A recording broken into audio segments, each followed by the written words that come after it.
Hello po, magandang umaga, magandang gabi, no? Kung nasan panig tayo ng mundo, ayan. Another reading na naman po, ha? Ayan.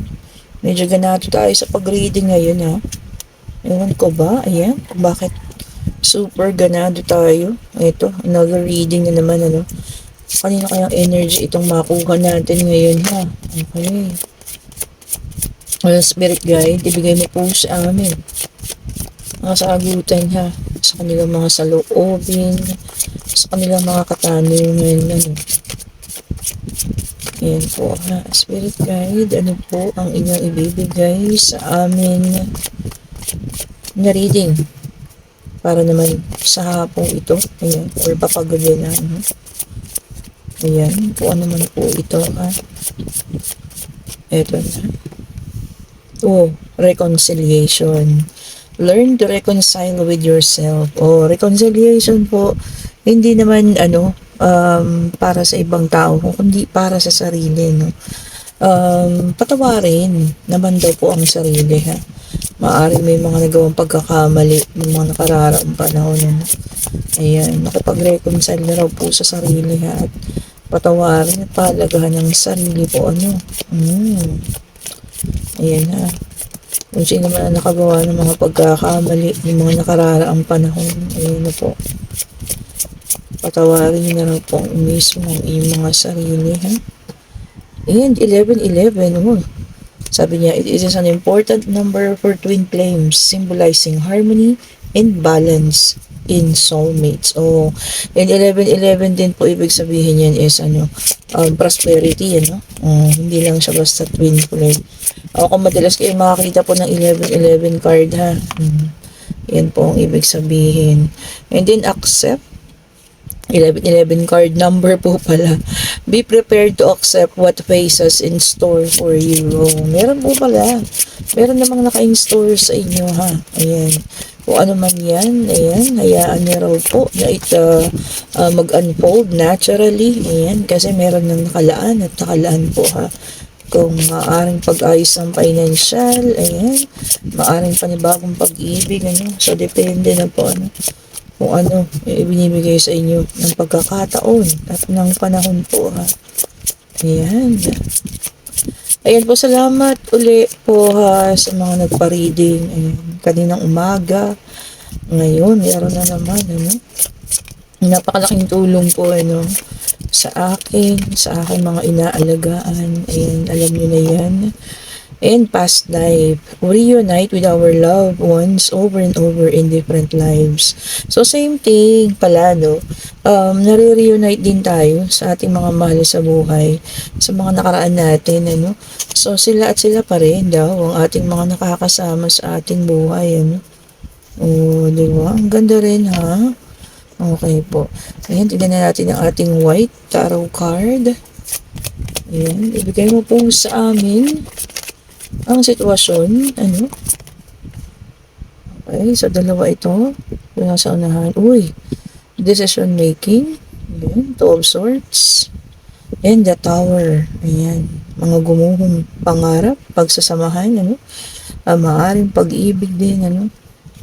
Siya po ay gumuho. Ayan. And, uy,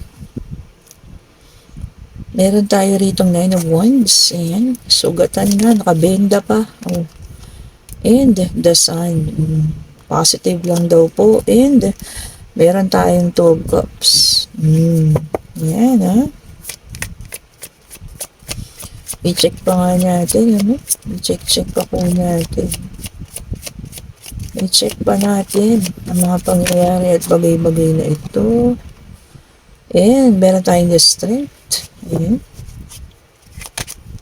And Six of Wands. Ayan.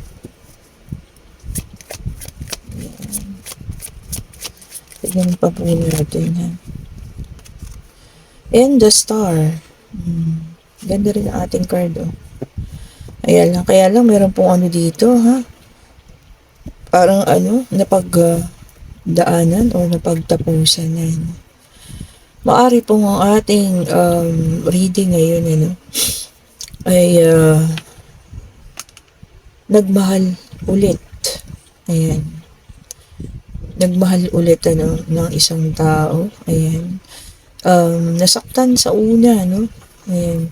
Pero feeling ko sa pangalawang pagkakataon ay nasasaktan muli, ano?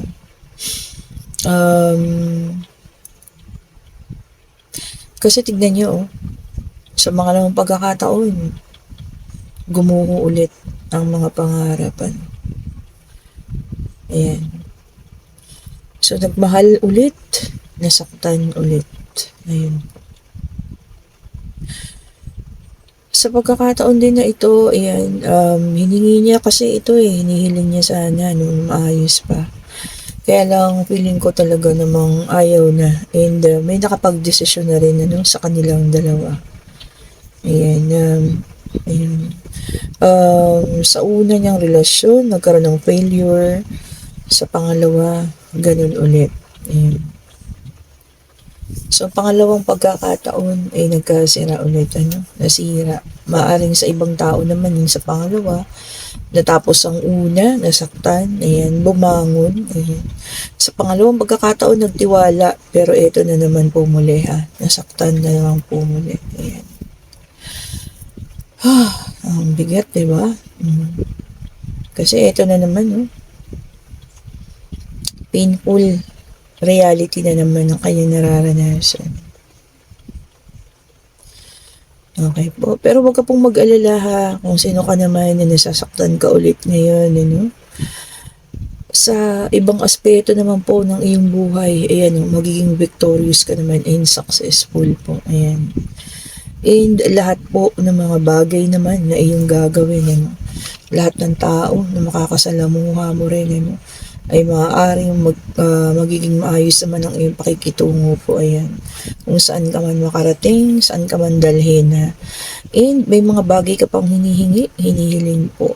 Ipagkakalupusay ng Panginoon yan, lalo na at alam niyang yan po ay makakabuti po para sa inyo, So sa pangalawang pagkakataon, nadapa na naman itong ating Kasi naman, kanina mang energy ito, Nagmahal muli.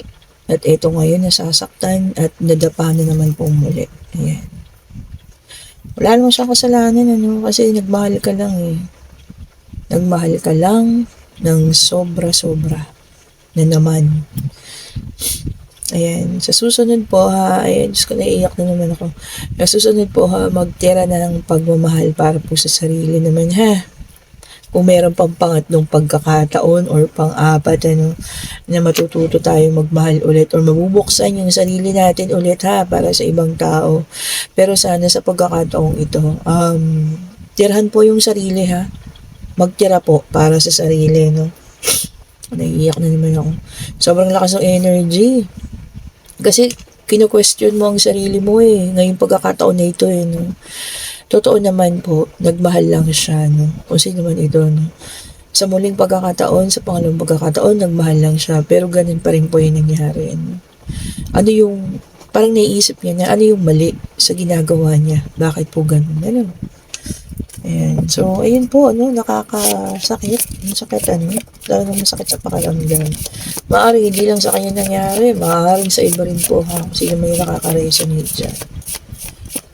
Okay po, sa pangalawang pagkakataon ay nasaktan kang muli. At ito, dumararanas ka na naman ng sakit ng pain. Na dapat sana, hindi mo sana siya, yung akala mo, na yung tao na yun na yung taong bubuo ulit sa'yo. Pero binuo ka para basagin. Basagin ka ulit, nakakaiyak. Grabe, Ay, sakit. Sobra pong sakit. Okay, and ito po ang ating traveler card. Ayan, support is all around you. Ayan, huwag ka po mag-alala, May mga tao pa rin po makakaintindi sa'yo, Ayan po, baka kasi kung ano na ang iyong maisip, ayan huwag ka po mag-alala. Mag-open up ka lang. Meron pong support group. Maaring ka mag-anak, kaibigan, ayan, mga best friend mo. Mag-open up ka po. Huwag mo pong sarinin yung pain, Nakakaiyak. And then, Journey by the Moonlight. Believe in Magic. Tingnan mo po. So, ano man daw po, matapos ulit ang mga bagay na ito na pinagdadaanan mo sa pangalawang pagkakataon, meron at meron ulit pag-aayos po sa buhay mo, ha? Maayos at maayos po ulit. And then, sabi dito, faraway places, get ready for new horizons. Ayan. Maaaring din daw po may mga nakalaan na pagpunta mo sa ibang lugar. Ayan. Maaaring pagtatrabaho yan or dyan ka na magsisettle, upang makalimot muli, Yun nga lang po, ha, hindi ako makakasiguro kung bubuksan mo muli ang puso mo sa pangatlo pagkakataon, kung pangatlo na yan or pang-apat. And then taking shelter, the answers are within. Ang kasagutan naman daw po sa iyong mga katanungan, ha, ay nasa tahanan mo lang din naman daw po. Ayan, di ba?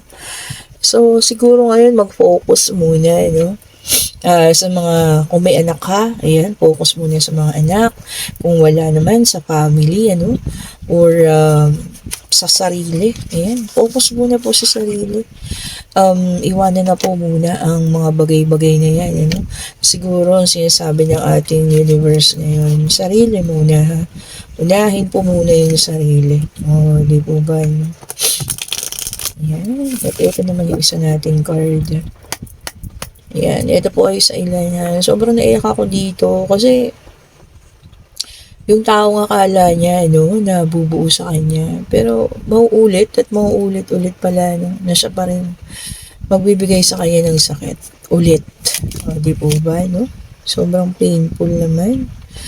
Bakit gano'n? Nagmahal lang naman, di po ba? And then, meron tayong Wheel of Fortune para po sa iba naman ito. So, fire sign, o sabi po rito, good karma and life cycle. Oo nga naman po, kung ano ang mga ginawa mo ng mga nakakaraan, ay isa namang mararanasan mo sa ngayon po, ha. So, cycle of life lang yan. Okay po, kung maganda yung ginawa natin mga nakakaraan, syempre, good karma din yung atin mapapasa atin ngayon, ha. Di po ba, So, ayan, napaiyak na naman tayo ng reading na ito, Nakakasakit sa puso kasi. And then, Five of Pentacles in reverse, which is an earth sign. Sabi po rito, ha, yung iba ba sa inyo magiging magkakaroon ng self-protection. Unahin ang sarili, ha. Siguro sa pagkakataong ito, poproteksyonan na yung sarili, ha. Hindi na muna siguro mag-iisip ng para sa iba, which is tama naman po, ha. Self-love muna po, yan. Pahingahin ang puso, Hindi po solusyon yung maghanap mo ulit ng panibago, yan. Kung ikaw man itong nakakaranas niyan, ha. Kailangan po siguro, unahin muna ang sarili, ayan, ha. Kung pang ilang pagkakataon na nasaktan ka, Ayan. And meron tayo dito water sign, Three of Cups, which is a water sign. Ayan. Yung iba po sa inyo magkakaroon ng celebration. Ayan. Maaring ito po ay magkakaroon kayo ng mga reunion. Ayan, kasama mga kaibigan, katrabaho, baka meron lalabas na night out. Ayan. Oo nga, kasi naman na nakakaranas, ayan. Sumama po sa mga, mga kaibigan, ayan. Labas-labas din po, ha, ayan. Para po makamove on. And then, meron tayong Knight of Cups, which is a water sign. Lumabas na ba lahat? Fire, earth, water, ayan. Lahat, ito naman po, yung may mga hiningi, ayan. Maaring ito po ay sa inyong financial, wish coming true daw po. So, ibig sabihin, ibibigay na po yan, ha. And magkakaroon na ng contentment and satisfaction po sa mga bagay-bagay o kung ano man yun na hiningi po, ha, paparating na. And then meron tayong Ten of Wands, which is a fire sign. So fire, earth, water, ayan, so air na lang yung kulang natin, ha. Okay, so ito nga po, ha, yung iba sa inyo, too much stress, carrying too much stress daw po, i-release na po yan, ha, kung ano man yung mga nakaka-stress po sa inyo, hindi po nakakatulong sa buhay yan, hindi po ba alam na ang stress ay nakakapagpaiksi ng buhay, ha. Yan, ha, i-release na po yung mga stress na yan. And then, Knight of Pentacles, which is an earth sign, yan. productivity, sabi rito, and responsibility. O yun daw po muna ang uunahin. Maaring siguro nga responsibility sa pamilya ang ilan po sa inyo, ha. And mas gugustuhin nila maging productive, financial stable, mga ganyan, ano. Kung ano man po yan, or magiging productive kayo sa community, pagtulong sa mga iba, ayan. Marami pong option, ha. Marami pong option. And then, meron tayong 5 of Swords. Ito, sabi po rito, yung iba sa inyo makakaranas ng regrets, ayan. And making amends, pakikipagkasundo, ayan. No, kung sino naman po yan, ha, maaring makikipag-peace offering na rin, ano, sa mga taong nakasakit sa kanila o nasaktan sila. Okay, kung sino man po ayan, ha, makakaranas ng mga yan, sana bukal sa puso ang pakikipagkasundo. Di po ba, no? Ayan, mga bukal sa puso. Alam ko naman na bukal sa puso ninyo yun. Kasi hindi nyo naman gagawin ng isang bagay na napipilitan lamang kayo, hindi po ba? And then, meron tayong the Chariot. Yan, water sign. So, air, lumabas na. Lumabas na po lahat. Ito po, ha, magkakaroon ng determination. Ayan. And willpower sa kung ano man yung gustuhin. Di ba? Siguro, sa pagkakataong ito, unahin ang sarili, ibabangon ng bonggang-bongga at magpapakayaman na lang. Di ba? Tama po ba yun? The same thing to absorb. Kagaya din sa nauna, no? Meron talagang big decision making na gagawin. Ayan. Titimbang-timbangin ang mga pangyayari at saka po magdedesisyon. Kung ano mo pong decision yan, na inyong kakaharapin nyo, sana po maging maayos ang inyong maging desisyon, ha. Kung ano man pong desisyon ang inyong magagawa na yan. Ayan, okay po. Sana po, maalisan yung ganyang sitwasyon. Ang sakit kasi nung nararamdaman niya sa ngayon. Parang tinatanong niya yung sarili niya na ako ba yung may mali? Bakit sa muling pagkakataon, ako na naman yung nasaktan? Di po ba? And then, meron tayong 5 of Pentacles, sabi rito, recovery from loss. Ayan na po, ha. Makaka-recover na. Kaya pala dun sa unang card pa lang natin, sa telepathy card, patawarin ang sarili. Kasi nga, sisi niya pala yung sarili niya, po. Dahil sa pangalawang pagkakataon na sira ulit. Hindi po, ha. Wala ka pong kasalanan. Hindi po ikaw ang may kasalanan. Nagmahal ka lang. Kaya lang, yung mga taong sigurong yan, hindi po sila makontento, no? Ayan, and then meron tayong Knight of Wands. Ayan, a fire sign. Okay po, maging positive lang daw po. Maging persistent. Ayan. Sabi rito, kailangan lang daw po nating maging magpursige at makukuha po lahat ng mga mitiin sa buhay. Tama nga naman, positive lang. And the Hierophant, ayan. Sabi po rito, yung trust, ayan, and forgiveness, ayan. Kung kaya nang ibigay na po, ha, sa mga taong nararapat naman na ating dapat nang patawarin. Trust and forgiveness po, ayan. Ibigay na rin po sa mga taong nanghihingi, ayan. Pero kung ayaw naman nila, di wag, di po ba? Kung ayaw naman nila, hindi naman sila humihingi, hayaan mo po sila. Ayan. Pero sa puso mo, kung talagang kaya mo na ibigay mo na po. And then, meron tayong 8 of Swords, which is an air sign. Yung iba talaga sa inyo, parang feeling na trap sa isang sitwasyon. Or restricted kayo na halos hindi kayo makagalaw. Ewan ko ba? Maaari meron kumukontrol po sa inyong sitwasyon. Ayan, pangyayari, tao. Kung sino naman po iyan, ha. Kung ano man po yung lalagyan nyo sa inyo ngayon, sana po ay malampasan po ninyo yan, ha. And then, meron tayong the Fool in reverse. Ayan. So, yung iba po sa inyo ay magkakaroon ng fearlessness. Ayan. So, ibig sabihin, mawawala na ng takot. Ayan, para magiging fearless na. Susubukan na ang lahat. Okay po. And then, meron tayong the Emperor in reverse. Ayan. So, sabi rito sa inyo, yung iba naman magiging stubborn. Lalabas ng katigasan ng ulo, kung sino naman po sa inyo yan, ha. Bakit magiging matigas ang ulo ninyo sa isang bagay? Maaaring parang pagod na, no? Kaya magiging matigas na yung ulo, ayaw na, okay? And then, meron tayong 4 of Cups, ayan. In reverse din. So, ilan tong mga naka-reverse na to, ha? Sa bagay dito naman maganda. Sabi niya, sabi rito, magkakaroon na ng acceptance. Ayan. Pipiliin na lang ang pagiging masaya.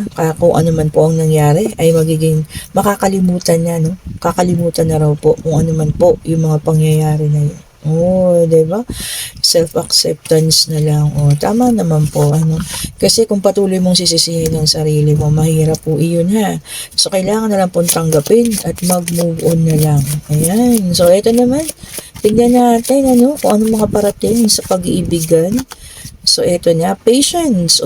Something still need to be dealt for this connection to manifest. Yan po, hahabaan lang yung pasensya.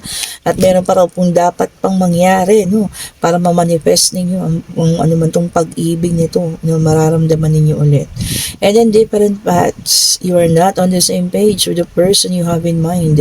The directions you want to move into are different. Ayan ha. Maaring yun nga, no? Nag-ibang direction na yung person mo. Ayan. At iniwan ka na nakahang ka. Ayan, hindi mo alam. Mas mabuti po, no? Ikaw para sa'yo, mag-umpisa na lang po. Ano? Ayan, umpisa na lang tayo ulit. Punas ng luha, and bangon ulit po, ha. Ganyan tayo katapang. Hindi po ba? Regardless kung ano pong sign mo, ha. Water, air, earth, yan, fire, yan, kahit ano po. Basta bangon lang. And patuloy lang sa hamon ng buhay, ha. And then leave your fears behind. Di ba? Tamang-tama.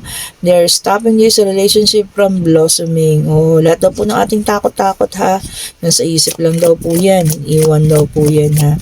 Maaring sa inyong relasyon, baka may takot kayo, no? So, iwan daw po yan. Twin flame, This person is your mirror soul. This is why this connection feels so sacred to you. Ito ay para sa ilan naman, ha, na maaring nahanap na ang kanilang twin flame. Yan, ang ating kanilang mga katapat sa kanilang pag-iibigan. Diba? And, ito na ang ating, yes and no card, Hingin nyo na po kung ang katanungan po, isipin niya ninyo, ha. Maaring pag-ibig, maaring pag-alis, ayan. Maaring sitwasyon, financial, kung ano man po yan, ha. Hingin po natin ang kasagutan. Spirit guide, ayun na po, ang bilis naman. Tingnan nyo naman. And yes po ang sagot, ha. And this is a Queen of Wands. Eto, ha, kung sino man po ang nakaka-resonate, isa kang masipag na tao, napaka-strong mo, ayan, matapang ka rin, ayan, masayahin. So, kung ano man po yung kinalalagyan mo ngayon, sabi rito, mapapagdaanan at pagdadaanan mo lang po yan, ha. Matatapusan at matatapusan mo po ang mga bagay-bagay na yan. And yes po ang sagot, ha. Ayan, okay po. Doon sa unang reading natin, na sa pangalawang pagkakataon ay nadapa muli. Bangon lang po, ha. Bangon lang tayo sa hamon ng buhay, ayan. And baka naman isarado mo na ang iyong damdamin, sana huwag naman. Ituloy mo lang po, ha, at buksan muli ang puso. Baka maaring sa susunod at sa pangatlong pagkakataon o pang ilang pagkakataon man yan, yun na ang tunay na pag-ibig na para sa iyo. Di po ba ang ganda, no? Stay positive, ayan. Huwag pong sumuko, laban lang tayo, ha. Okay po, ayan. And kung nagugustuhan yung ating mga reading pala, pa-like, ayan, pa-subscribe, and hit the notification bell para lagi po tayong updated. Ayan, pa-share na rin po, ha, sa mga bago nating nire-release na mga videos po. Ayan, ha. And sino po man ang gusto umorder, ha, may salt bath pa rin tayo. This is milk, ayan. Mag-order na po kayo para sa inyong, bath, ang tawag dito, cleansing. Ayan, ha. And, syempre, ang ating evil eye, ayan, kung sino po ang may gustong umorder, ayan po, ha, mag-message na lang po kayo. Andiyan na po yung link, ha, sa mga nagtatanong. Andiyan na po yung link sa ating comment section. I-click nyo lang po yan, and makakausap nyo na ako sa messenger. And, syempre po, ang amethyst, ayan, napaka-powerful. Meron pa rin po tayong amethyst, And, ito po, ang ating black tourmaline, ayan. So, kung sino man po, ha, nangangailangan ng ating mga bracelet, and syempre ang ating tiger eye, ayan, meron pa rin po siya. At syempre kung gusto nyo talagang matuluyan ng umayos ang pag-ibig, matuluyan, kala nyo masira, maayos ang pag-ibig, Ito po ang ating rose quartz. Ayan. At syempre, ang ating umiikot-ikot dito, syempre, ang ating citrine para sa kaperahan. Oh, ayan ha. Maaaring hindi man umayos ang love life mo, pero umayos naman, aayos at aayos naman ang financial stability mo. Oh, di ba? Yung iba nga dyan, kagaya kanina, dami mo nag-comment, no? Di bali lang di maayos ang love life, basta maayos ang financial. Pa, diba? Happy na sila maging maayos lang yung financial. Okay po. And sana po kung talagang tawag dito, nagugustuhan niyo ating reading, pa-like, pa-share, pa-subscribe, and hit na notification bell po para lagi kayong updated sa mga bago nating nire-release ng mga videos. And maraming salamat pong muli sa panonood Maraming salamat po sa mga nag-aabang, sa mga unang-unang mga nagko-comments. And ma'am, yung una pong nag-comment nung nakaraang video ko, ayan. Hinihintay ko pa rin po ang mensahe mo. Ayan, dahil meron ka po sa akin libreng. Ito, Black Tourmaline, yan, with Evil Eye. O, ma'am, para maipadala ko na po sa iyo, Ayan, napili kasi kita dahil ilang beses na ako nagbasa sa comment section. Lagi kang una. Ayan po, ma'am, So, i-message mo na po ako. Ayan. Maraming salamat po ulit. Have a great day and stay safe po sa lahat, Bye-bye po.